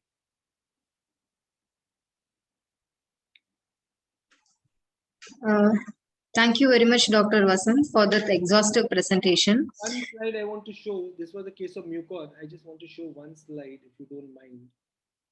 This slide is very, very important. So whenever you suspecting mucor, and the most common mucor is rhino-orbital sinus mucor. Okay. The first thing is whenever you suspect, you catch hold of a ENT surgeon, tell him to do a scrapings in the night, doesn't matter, or in the morning at the earliest.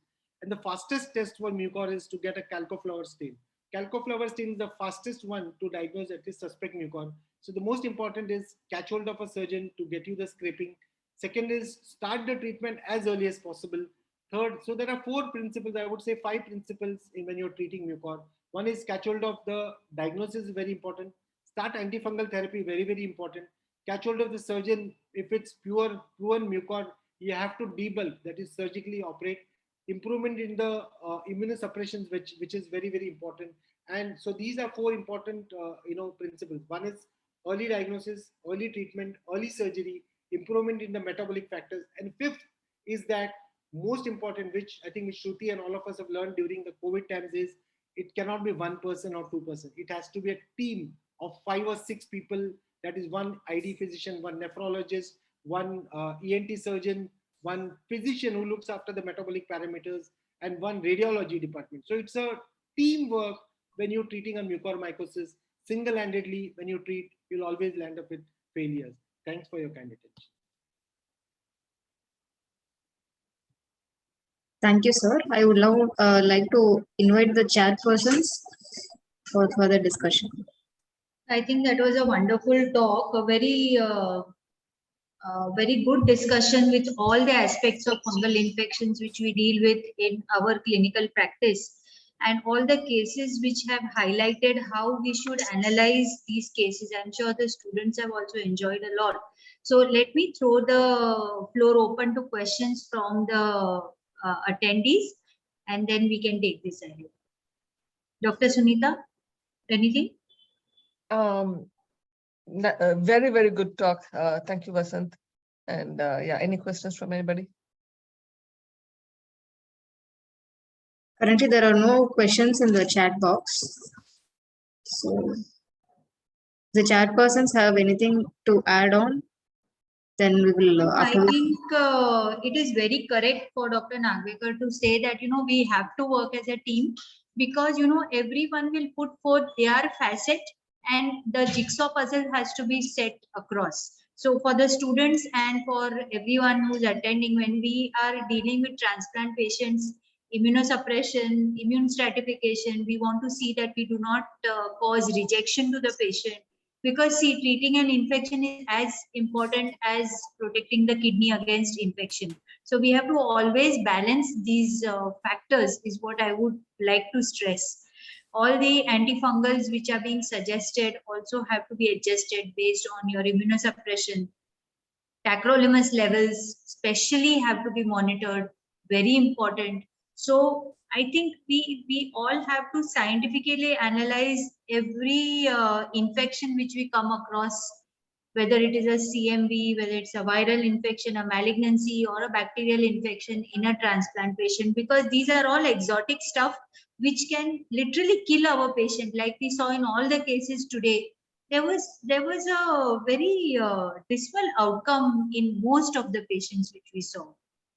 And the most important part for students to learn is do not over immunosuppress patients. Do not, especially when there is COVID, try to reduce the immunosuppression. You may not stop it, make it half and carry it on, because these are infections which are making you more immunocompromised and more susceptible for you to get patients infected. Yeah, Shruti, this is Dr. Manjusha. Can I ask a question to Dr. Vasanth?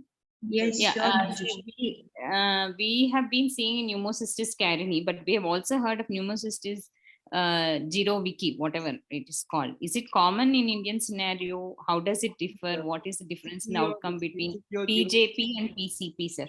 PCP. So it's more or less the same terminology, zero C, and that's what we call it. Manjusha, recently we have also seen a lot of PCPs in our cohort. I don't know, we have had a spurt of PCPs in the last 1 year. In fact, we presented a series of 8 PCP infections presenting as hypercalcemia and masquerading with hypercalcemia causing AKI, and then for us to realize that the lung has PCP. So even we have been seeing a lot of PCP nowadays. I'm not sure why the spurt. Dr. Nagwakar, any thoughts why we have, I don't know, because we were wondering if there is any correlation with the other infections which are happening. I know, I think I do not know whether it's something to do with COVID, because COVID has been an immunosuppressive disease. And the only difference, if you were not seeing 2 years back and now, is the COVID. So there is some amount of immunosuppression definitely there, which is, pruning the patient for Aspergillosis and, all this, like the first case I showed. No? So, typical.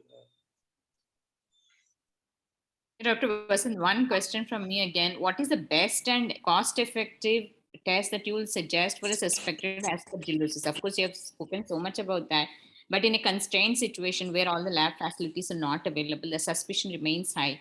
And what is the best and probably cost-effective also? So I think your patient is clinically stable, and the best, I think, would be a CT guided biopsy for the lesion, because that will 100% prove you or disprove you about whether this is Aspergillosis or not Aspergillosis. So I think the gold standard, I would go for that gold standard test, because otherwise all these are expensive and you're still not very confident about. Yes. Not very confident. So I think the patient is not breathless and stable, I would go for a CT guided biopsy for that test, because even bile, then you'll do a bile galectamen and Aspergillus, and as we seen that case, 2.32, and finally the biopsy was the answer. So I would say, if you have a lesion, try to get it, because I think it may not be Aspergillus, it may be something else. But I think the test, if you ask me, most cost effective and easier and definitive would be a histopathological diagnosis. Yeah, excellent talk, Dr. Vasanth. Like you have covered all the aspects of fungal infection. So I think fungal infection, though it's the incidence is less in post-transplant, around 1 to 5%, but the outcomes are very bad. We end up losing patients in 80% of the patient, either the graft or the patient.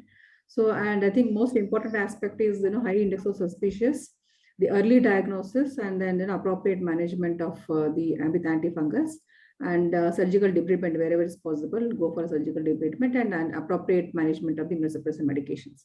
So clinically, I mean, as you have discussed and we have also pointed out, basically we don't end up in having the evidence what you said is possible or plausible the infections.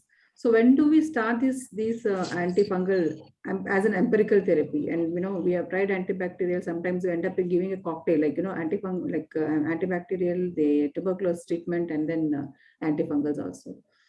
So when can we start this as an empirical therapy? I mean, are we right in using these medications? So particularly post-transplant situations. So I would try to go as close to the diagnosis, because I would be hesitant to start antifungal, because once you start your antifungals, the problem is when would you wait for the response for that patient? It is 2 weeks or is it 4 weeks? We don't know.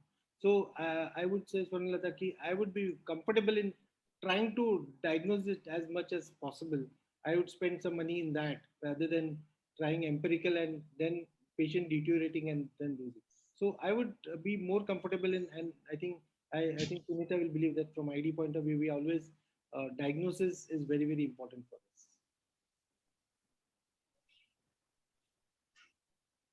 Do you have any of the biomarkers specific for each of the fungal infections? Like, something like one galectamen, and we have this Aspergillus, as you said, highlighted about the, what is called beta D glucan for so and so infection, something like, each fungal infection, each biomarker. So for PCP, it is beta D glucan. For crypto and mucor, beta D glucan negativity helps. Okay. Then for Candida, again, beta D glucan negativity helps. Positivity also helps. And for Aspergillus, it is Galactomannan, when I would say more than 1.5 or something. Again, beta-D-glucan is a useful biomarker for even Aspergillus. So in fact, we have been dealing, apart from transplant and kidney, I'm seeing so much of paraspinal infections, and patients getting operated, putting cages, and one year not being diagnosed, and finally, and it's sometimes, I'm telling you, Aspergillus is very difficult, and these biomarkers like beta-D-glucan did help us to diagnose like beta-D-glucan of 450 and all that, and then we use single agent therapy, that is VORI, for that these patients, and they've done fabulously well. So I think Aspergillus is, I would say, the most challenging and difficult fungal infection to diagnose, though it appears easy and easy to treat and easy everything away, but it's most challenging, I think, among all the fungal infections. Thank you, sir. So thank you very much, dear chairpersons and the presenters, and a special thanks to Dr. Vasanth, our guest speaker for today's session, for your time and efforts. The hard work behind the presentation was very evident. And I would like to thank the WIN committee and Dr. Swarnalatha ma'am for having me to host the webinar session today. Hope everyone had a enlightening discussion. So we will wind up today session now. We are having the next WIN webinar tomorrow at 7 o'clock Indian Standard Time. It will be on cardio-renal conditions. So we have got few interesting talks lined up on that as well. So hope to see you all tomorrow at 7 o'clock. Thanks for the opportunity, and thanks Shruti and everybody, and thanks bye Sunita. We enjoyed the session. Thank you. Thank you. Yeah, Thank good. you. Thank you, Dr. Vasanth. In fact, it is a